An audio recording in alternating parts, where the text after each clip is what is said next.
31 दिसंबर की रात जब पूरा देश न्यू ईयर आने के जश्न में आतिशबाजी के शोर में डूबा हुआ था, उसी वक्त दिल्ली के कंझावाला इलाके में उस लड़की की चीखों की आवाज इसी शोर में दब गई जो एक कार के नीचे आ गई थी और एक दो नहीं बल्कि पूरे 12 किलोमीटर तक उसे घसीटा गया। वो लड़की जिसका नाम अंजलि था, अभी सिर्फ 20 साल की थी। उसके भी कुछ सपने थे और उन्हें पूरा करने के लिए वो दिन रात काम करती। लेकिन 31 दिसंबर की रात इस दर्दनाक घटना में अंजलि की मौत हो गई। मानवता को शर्मसार कर देने वाली इस घटना को शुरू में एक सड़क हादसा बताया गया, लेकिन पुलिस इन्वेस्टिगेशन में जो नए राज निकलकर सामने आ रहे हैं वो किसी बड़ी साजिश का इशारा भी हो सकता है। तो आखिर क्या हुआ था इस रात को और अभी तक पुलिस इन्वेस्टिगेशन में क्या कुछ पता चला है, जानेंगे सब कुछ इसी वीडियो में। 31 दिसंबर की शाम को अंजलि के परिवार से एक सदस्य अंजलि को फोन लगाकर पूछता है कि कब तक आओगी। तो अंजलि बताती है कि वो जल्द ही घर आ जाएगी नए साल का सेलिब्रेशन मनाने के लिए, पर वो नहीं आती। तब 9 बजे अंजलि की माँ एक बार फिर फोन लगाती है। तब अंजलि कहती है कि अभी वो काम में बहुत व्यस्त है, आने में समय लगेगा। ठीक 10 बजे माँ एक बार फिर फोन करती है, लेकिन इस बार फोन बंद आता है। अंजलि की माँ रेखा सिंह अपनी बेचैनी को दिल में दबाए कैसे भी करके सो जाती है। सुबह उठते ही 7 बजे सबसे पहले अंजलि को फोन लगाती है, लेकिन फोन इस बार भी बंद आता है। और फिर 1 जनवरी 2023 की सुबह 7:30 बजे रेखा सिंह को फोन आता है कि उनकी स्कूटी का एक्सीडेंट हो गया है, उन्हें आना पड़ेगा। और जब जाकर वो देखती हैं एक दुर्घटनाग्रस्त स्कूटी और उसके साथ अंजलि की शत विक्षत बॉडी, जिसके शरीर पर कपड़े का एक भी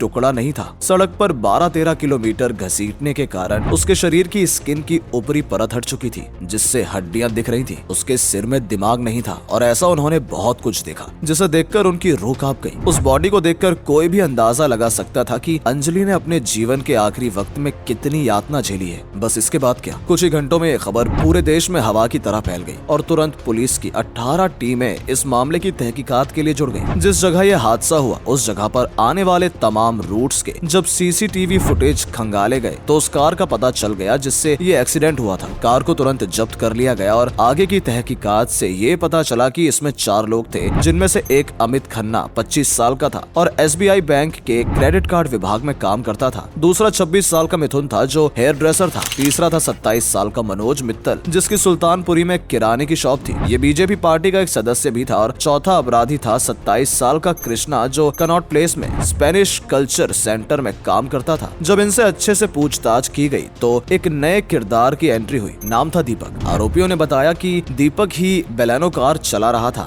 अब दीपक को पकड़ा गया और जब उससे पूछा गया तो उसने भी माना कि कार वही चला रहा था। लेकिन इस केस में एक नया मोड़ तब आया जब सभी आरोपियों की फोन लोकेशन चेक की गई, जिससे पता चला कि एक्सीडेंट वाली रात अमित, कृष्ण, मनोज और मिथुन की लोकेशन तो एक ही जगह की थी, लेकिन जो ड्राइवर था यानी दीपक, उसके फोन की लोकेशन पूरी रात उसके घर की ही थी। अब इतना पता चलते ही जब पुलिस ने पूरी ताकत से दीपक से पूछताछ की तो दीपक टूट गया और उसने इस एक्सीडेंट की पूरी स्टोरी बताई। उसमें सबसे बड़ी बात ये निकल कर आई कि दीपक कार नहीं चला रहा था और चलाता भी कैसे, वो उस कार में था ही नहीं। तो फिर दीपक ने क्यों और किसे बचाने के लिए एक्सीडेंट के क्राइम को अपने ऊपर लिया। पुलिस की माने तो ये सब प्लान किया गया था कार के मेन ड्राइवर को बचाने के लिए और इसकी प्लानिंग की थी अंकुश ने। तो इस खुलासे के बाद अब पुलिस के सामने पूरी स्टोरी थी। वारदात की पूरी स्टोरी 31 दिसंबर की शाम से शुरू हुई जब अमित, कृष्ण और मिथुन तीनों मनोज मित्तल के पास पहुंचे। प्लानिंग सिंपल थी, ड्रिंक करके न्यू ईयर सेलिब्रेशन करने की। मनोज मित्तल अपनी दुकान बंद कर तीनों का इंतजार ही कर रहा था और जैसे ही तीनों आते हैं इनकी दुकान के अंदर ही बियर पार्टी चलने लगी और देखते ही देखते रात के 10 बज जाते हैं। अब इनका कहीं घूमने का प्लान बनता है तो अमित अपने दोस्त आशुतोष के पास कार लेने जाता है। हालांकि कार आशुतोष की नहीं बल्कि उसके जीजा की थी, जो फिलहाल आशुतोष के पास ही रहती थी। आशुतोष बेलेनो कार दे देता है और चारों दोस्त सुल्तानपुरी से मूर्थल के लिए निकल पड़ते हैं, क्योंकि उन सभी को वही न्यू ईयर सेलिब्रेशन जो करना था। कार अमित चला रहा था। अब चारों मूर्थल में खाना खाते हैं, शराब भी पीते हैं और पार्टी करके मूर्थल से सुल्तानपुरी की तरफ आ रहे होते हैं। इस बार भी ड्राइविंग सीट पर अमित ही था।